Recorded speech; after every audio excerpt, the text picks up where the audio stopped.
à toutes et à tous, bienvenue sur Autre Bien Faut que j'essaye. Je suis ravie de vous retrouver pour une nouvelle vidéo. Cela faisait vraiment longtemps que je n'avais pas eu le temps et c'est tellement miraculeux qu'au moment où je vous filme, il pleut.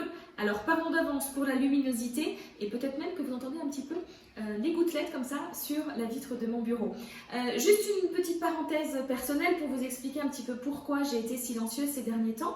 Si vous me suivez sur les réseaux sociaux, je vous avais précisé qu'en début d'année j'ai changé de travail, que je travaille pour une agence de communication. Mon poste a déjà bien évolué en très peu de temps, j'en suis ravie. Et en fait, moi ce que j'aime, c'est avoir le cerveau en ébullition, ça vous le savez, c'est chercher des nouvelles idées, créer. Et en fait, c'est ce que je fais toute la journée au travail. Donc c'est vrai que le soir ou le week-end, j'avais un petit peu aussi envie de me reposer. Avant de vous parler de la nouvelle vidéo, je voulais aussi vous indiquer que j'ai créé un blog qui s'appelle donc Autre Bien, sur lequel vous allez retrouver différents petits articles, du blabla, toutes les petites choses qui finalement ne pourraient pas faire forcément l'objet d'une vidéo. Donc je vous mets juste ici le lien, n'hésitez surtout pas à venir voir tous mes petits écrits, je pars des fois dans des petits délires qui j'espère ne feront pas rire que moi. Allez, c'est parti donc aujourd'hui pour un tuto consacré à l'embossage à chaud. Nous avions déjà réalisé de l'embossage, vous savez, avec la machine, ce qu'on appelle l'embossage à sec. Je fais attention quand je le dis, c'est pas évident à dire. Mais aujourd'hui, donc, nous allons travailler avec de la poudre à embosser, avec des encres Distress pour réaliser une jolie petite carte. En tout cas, moi, elle me plaît. J'espère que ce sera également le cas pour vous. Si cette vidéo vous plaît d'ailleurs, n'hésitez pas à la liker, à la partager, à la commenter. Et si vous n'êtes pas encore abonné, je vous invite à le faire tout de suite. Et en attendant, je vous invite avec moi dans l'atelier. C'est parti donc pour ce tuto spécial embossage et encre. Alors vous voyez là, moi je travaille ici sur un tapis en téflon. C'est un tapis spécial scrapbooking, mais vous pouvez en trouver, vous pouvez prendre des tapis en téflon pour la cuisine qu'on trouve dans plein de magasins. Alors évidemment, vous allez le garder que pour faire du scrapbooking. Sinon, vous pouvez aussi utiliser une pochette en plastique, enfin en tout cas quelque chose de lisse qui ne va pas accrocher. Alors, j'ai découpé ici une carte, je n'ai pas spécialement regardé la dimension, en fait c'était une chute que j'avais. Alors, pour être honnête avec vous, c'est mieux si vous avez du papier spécial aquarelle. Là, pour le coup, j'en ai pas, mais je voulais absolument filmer. Ça fait tellement longtemps que j'ai pas fait de tuto, et j'ai fait un essai au préalable et ça rend très bien aussi. Donc, ça va très bien aller, pas de souci, donc si vous n'avez pas de papier spécial aquarelle. Je vais travailler avec notamment des encres Distress, mais également une encre de chez Aladdin, pour vous montrer qu'en fait ça peut fonctionner avec les deux. Alors je vais commencer en prenant justement une Distress et une de chez Aladdin. Je vais mettre un petit peu d'encre comme ça ici sur mon tapis. Du rose, du vert, voilà. Et ensuite, vous allez prendre, alors aujourd'hui je fais preuve de malchance, normalement j'ai un petit vapeau et puis le pchip-chip, il marche plus. Mais c'est pas grave, vous n'êtes pas obligé d'avoir un vapeau, l'essentiel c'est d'avoir de l'eau à portée de main. Donc je vais en mettre comme ça sur mes doigts et je vais tout simplement secouer. Comme quoi, vous voyez, on n'est pas obligé d'avoir tout le matériel spécial, scrapbooking, etc. pour faire notre petite tambouille. Je prends donc ensuite ma feuille de papier et alors je veux que ce soit à peu près au milieu mon encre. Donc je positionne mon papier comme ça, je tapote, je vais faire aussi glisser mon papier. Alors vous pouvez refaire 10 fois la même chose, vous aurez 10 fois un rendu différent, ce qui est logique en fonction de comment vous allez prendre l'encre, etc. On peut faire un petit peu couler comme ça ici. On peut reprendre un petit peu ce qui reste. Voilà, moi j'adore travailler comme ça. Et alors on peut, soit si on a le temps, on laisse sécher. Pardon, je ne le fais pas côté caméra, c'est pas une bonne idée. On peut laisser sécher. Vous ne vous moquez pas, c'est pas facile à dire. Et sinon, on peut accélérer le processus en utilisant le pistolet chauffant que nous allons également utiliser dans peu de temps pour faire donc l'embossage. Donc là, comme je veux quand même aller un petit peu vite, je vais utiliser tout simplement donc mon pistolet. On va passer maintenant donc à l'embossage. Pour ça, j'ai ici un tampon transparent. Vous pouvez retrouver la vidéo qui parle des tampons en cliquant juste sur le lien là-haut. Ça vous expliquera un petit peu tous les différents tampons qui existent. Donc en fait, cette encre, c'est une encre colle. Quand on appuie dessus, vraiment, on sent le petit collant. Et en fait, alors n'hésitez pas à en mettre vraiment bien. Donc c'est comme l'encre, c'est toujours l'encreur qui vient sur le tampon. N'hésitez pas à en mettre beaucoup. Alors là, comme je parle en même temps, forcément, ça devrait être bon. Mais de manière à ce que votre poudre ensuite adhère bien. Donc, une fois que j'ai mis ça, je vais bien appuyer ici sur mon tampon Alors là, ça va pas être forcément évident pour vous montrer. Aujourd'hui, c'est ma fille qui m'aide à filmer parce que si vous me suivez sur les réseaux sociaux, mon anneau sur lequel je fixais le tampon, enfin le tampon, n'importe quoi, le téléphone pour filmer, c'est cassé. Donc ça va peut-être être un avantage qu'elle me filme, c'est qu'on peut vous montrer davantage le rendu. Je ne traîne pas parce que je ne voudrais pas que mon encre sèche. Je saupoudre ensuite. Alors ici, je vais vous montrer, mais voilà. Hop. Ici, c'est de la poudre transparente, vous allez voir pourquoi. Il en existe de plein de couleurs différentes, de toutes les couleurs quasiment. Moi, j'adore travailler avec la transparente parce qu'on peut justement travailler ensuite avec les encres. Donc, une fois que vous avez comme ça bien étalé votre poudre, vous enlevez le surplus et là, vous devez voir, je pense, le côté un petit peu poudré justement de votre tampon. Alors, n'hésitez pas à tapoter pour enlever le surplus. Voilà, j'espère que ça se voit bien.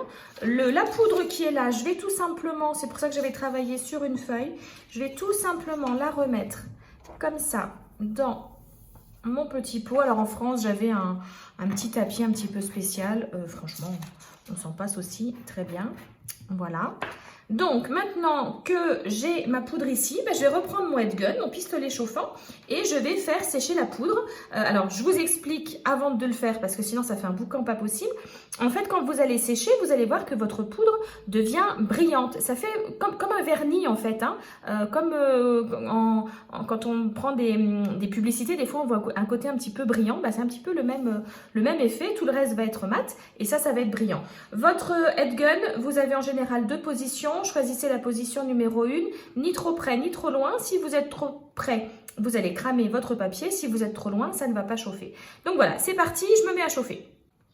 Alors, maintenant que c'est fait, il y a un petit côté brillant. Alors, si vous voulez être sûr d'avoir bien tout fait chauffer votre poudre, il ne faut plus du tout voir le côté poudré, justement. Il faut juste que ce soit brillant. Donc, je vais refaire la même chose avec un autre tampon que j'ai ici, une feuille. Je vais faire la même chose par ici et je vous montre tout de suite le rendu.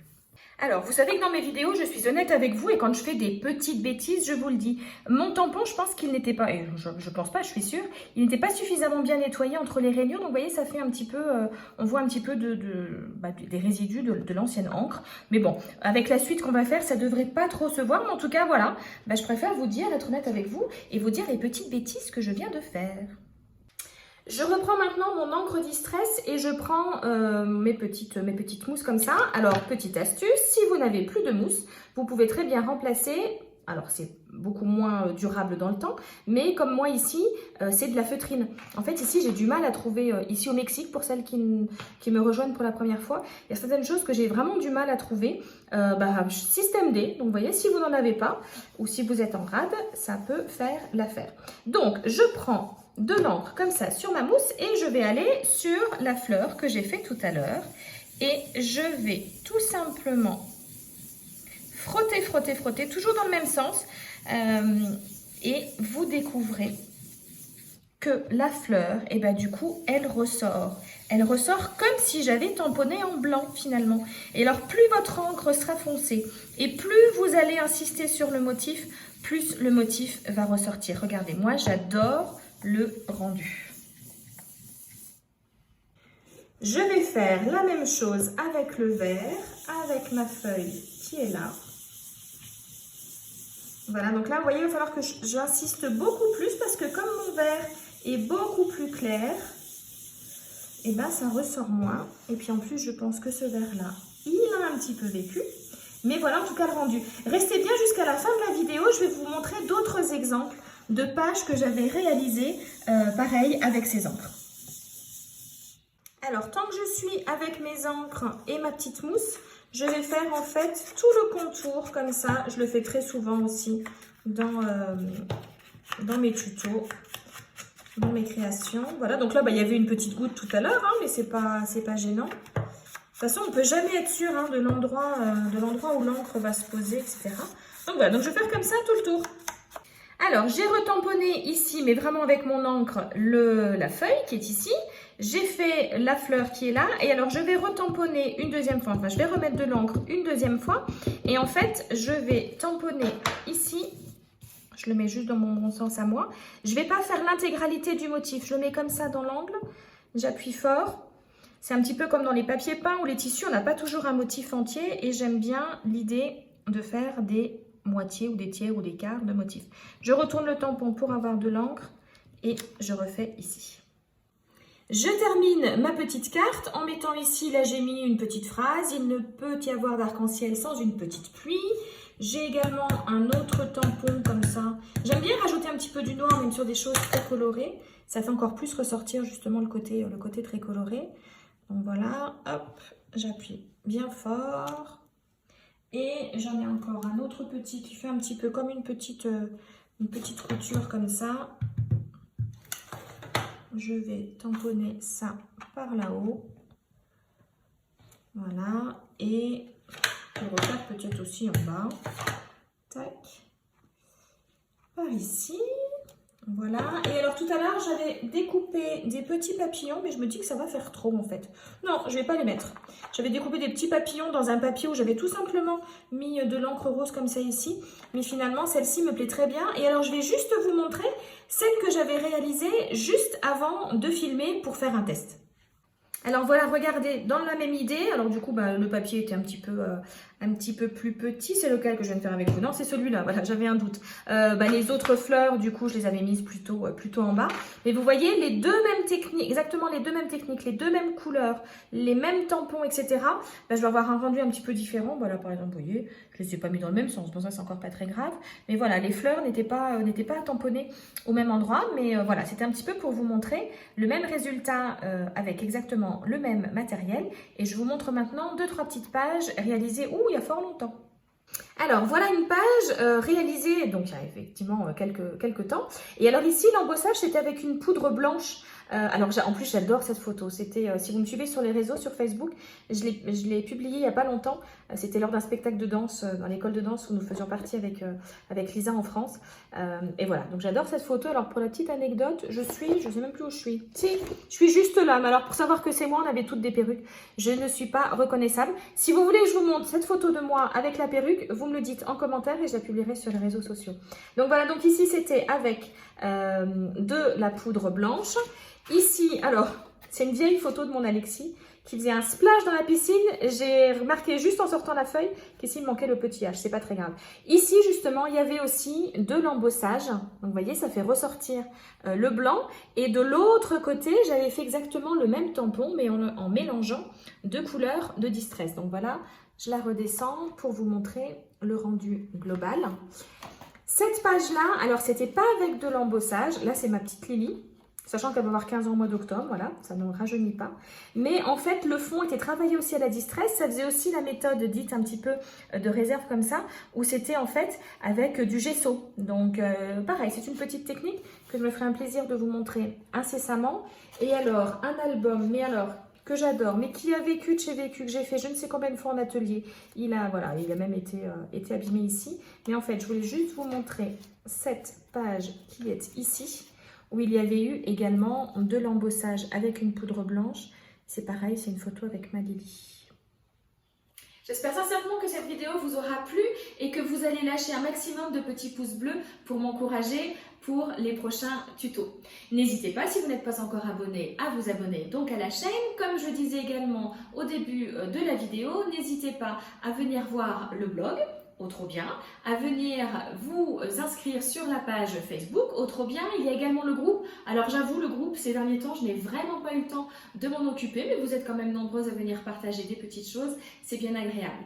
En attendant, je vous souhaite de chouettes moments créatifs en ma compagnie, je vous embrasse très très fort et je vous dis à très bientôt. Bye bye.